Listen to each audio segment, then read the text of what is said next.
രാഷ്ട്രീയത്തിലും സിനിമാ മേഖലയിലും ഒരുപോലെ ചർച്ചാ വിഷയമായ ഒരു കേസിനെ കുറിച്ചാണ് ഞാൻ പറയാൻ പോകുന്നത്. നടനും BJP നേതാവുമായ കൃഷ്ണകുമാറിനും അദ്ദേഹത്തിന്റെ ഭാര്യ സിന്ധു കൃഷ്ണയ്ക്കും മക്കളായ അഹാന കൃഷ്ണ, ദിയ കൃഷ്ണ, ഇഷാനി കൃഷ്ണ, ഹൻസിക കൃഷ്ണ എന്നിവർക്കുമെതിരെ രജിസ്റ്റർ ചെയ്തിട്ടുള്ള തട്ടിക്കൊണ്ടുപോകൽ കേസ്. മ്യൂസിയം പോലീസ് സ്റ്റേഷനിലാണ് ഈ കേസ് രജിസ്റ്റർ ചെയ്തിരിക്കുന്നത്. കേസിന്റെ വിശദാംശങ്ങളിലേക്കും അതിന്റെ ചില അസ്വാഭാവികതകളിലേക്കും നമുക്കൊന്ന് കടന്നു ചെല്ലാം.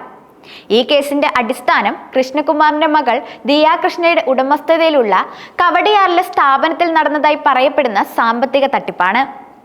QR കോഡിൽ തിരിമറി നടത്തി സ്ഥാപനത്തിലെ ജീവനക്കാർ 69 ലക്ഷം രൂപ തട്ടിയെടുത്തു എന്നാണ് കൃഷ്ണകുമാർ പോലീസിന് നൽകിയ പരാതിയിൽ പറയുന്നത്.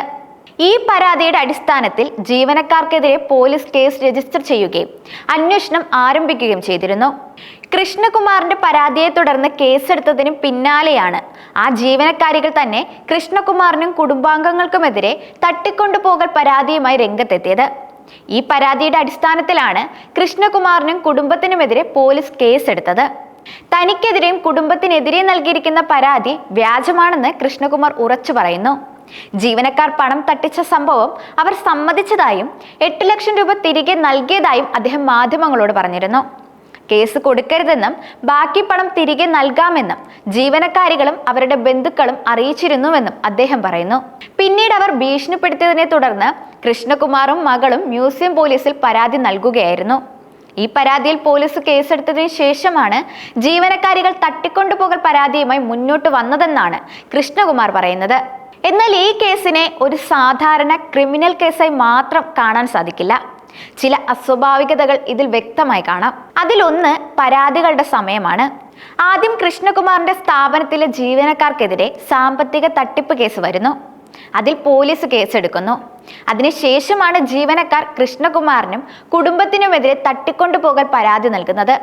ഇതൊരു പ്രതികാര നടപടിയുടെ ഭാഗമാണോ എന്ന സംശയം ഉയർത്തുന്നതാണ്. തട്ടിപ്പ് കേസിൽ നിന്ന് രക്ഷപ്പെടാനുള്ള ഒരു തന്ത്രമാണോ ഇത്? രണ്ടാമത്തേത് പരാതിയുടെ ഗൗരവമാണ്. തട്ടിക്കൊണ്ടുപോകൽ എന്നത് ഇന്ത്യൻ ശിക്ഷാ നിയമപ്രകാരം വളരെ ഗൗരവമേറിയ ഒരു കുറ്റമാണ്.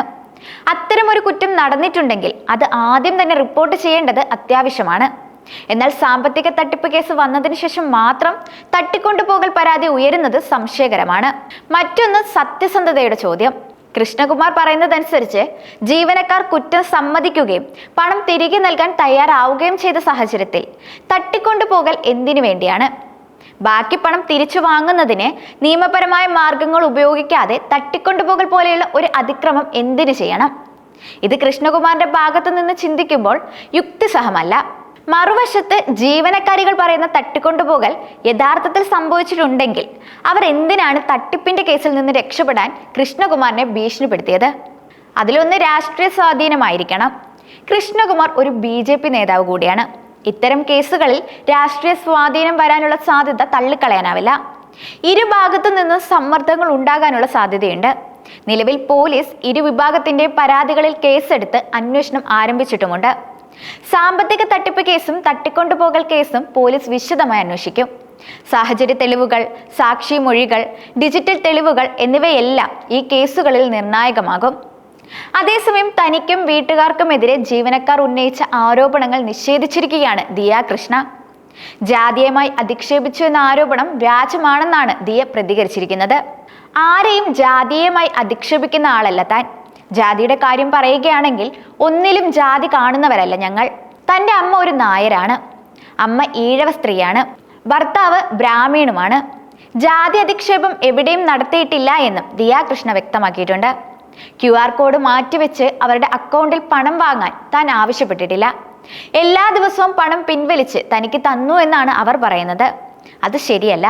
അങ്ങനെ പണം പിൻവലിച്ചെങ്കിൽ ATMൽ നിന്നും പിൻവലിക്കണമെന്നും അതിന്റെ CCTV ദൃശ്യങ്ങൾ എവിടെയെന്നും പണം കൊണ്ടുവരാൻ താൻ ആവശ്യപ്പെട്ടതിന്റെ ഫോൺ കോളോ വാട്സപ്പ് സന്ദേശമോ ഉണ്ടോ എന്നും ദിയ കൃഷ്ണ ചോദിക്കുന്നുണ്ട്. തട്ടിക്കൊണ്ടുപോകൽ ആരോപണവും ശരിയല്ല. ചേച്ചിയുടെ വണ്ടിയിൽ അവർ കയറി വരികയായിരുന്നു. കെട്ടിയിട്ടു എന്നാണ് ആരോപണം. അതും ശരിയല്ല. എല്ലാവർക്കും ഇരിക്കാൻ കസേര കൊടുത്തിരുന്നു. ഭക്ഷണമടക്കം കഴിക്കാൻ കൊടുത്തിരുന്നു. ഈ വിഷയത്തിൽ രാഷ്ട്രീയപരമായി അഭിപ്രായം പറയാൻ താനില്ല എന്നും ദിയ പറയുന്നു. തനിക്കറിയാവുന്ന ജീവനക്കാരാണ് അവർക്ക് പിന്നിൽ ആരോ ഉണ്ടെന്നും ദിയ പറയുന്നു. മറ്റൊന്ന്, കേസിൽ പിന്നോട്ടില്ലെന്നും നിയമ നടപടിയുമായി മുന്നോട്ട് പോകുമെന്നാണ് ദിയ വ്യക്തമാക്കിയിരിക്കുന്നത്.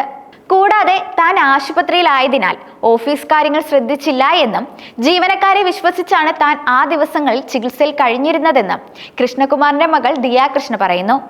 പണം പോയതല്ല തന്റെ പ്രശ്നം, വിശ്വാസവഞ്ചന നടത്തിയതാണ് തന്നെ വിഷമിപ്പിച്ചതെന്നും ദിയ കൂട്ടിച്ചേർത്തു. മകളെ ഭീഷണിപ്പെടുത്തിയെന്നും കൃഷ്ണകുമാറും പറയുന്നു. ദിയയുടെ സ്ഥാപനത്തിൽ നിന്ന് ഈ 3 പേർ പണം തട്ടിയെടുത്തിരുന്നുവെന്നും ഇതിന്റെ പേരിൽ കേസ് നൽകിയതിന് പിന്നാലെ അവർ നൽകിയ വ്യാജ കൗണ്ടർ കേസാണിതെന്നും കൃഷ്ണകുമാർ വ്യക്തമാക്കിയിട്ടുണ്ട്. എന്തായാലും ഈ കേസിന്റെ യഥാർത്ഥ ചിത്രം പുറത്തു വരാൻ പോലീസിന്റെ വിശദമായ അന്വേഷണം അത്യാവശ്യമാണ്. ആരുടെ ഭാഗത്താണ് സത്യമെന്ന് കാലം തെളിയിക്കും. എന്നാൽ ഒരു കാര്യം വ്യക്തമാണ്, ഈ കേസ് സാധാരണ ജനങ്ങൾക്ക് മുന്നിൽ ഉയർത്തുന്ന ചോദ്യങ്ങൾ നിരവധിയാണ്. നീതിന്യായ വ്യവസ്ഥയിൽ ജനങ്ങൾക്കുള്ള വിശ്വാസം ഊട്ടിയുറപ്പിക്കാൻ സത്യസന്ധതയും പക്ഷാപാതവും അല്ലാത്ത ഒരു അന്വേഷണം ഈ കേസിൽ അത്യാവശ്യമാണ്.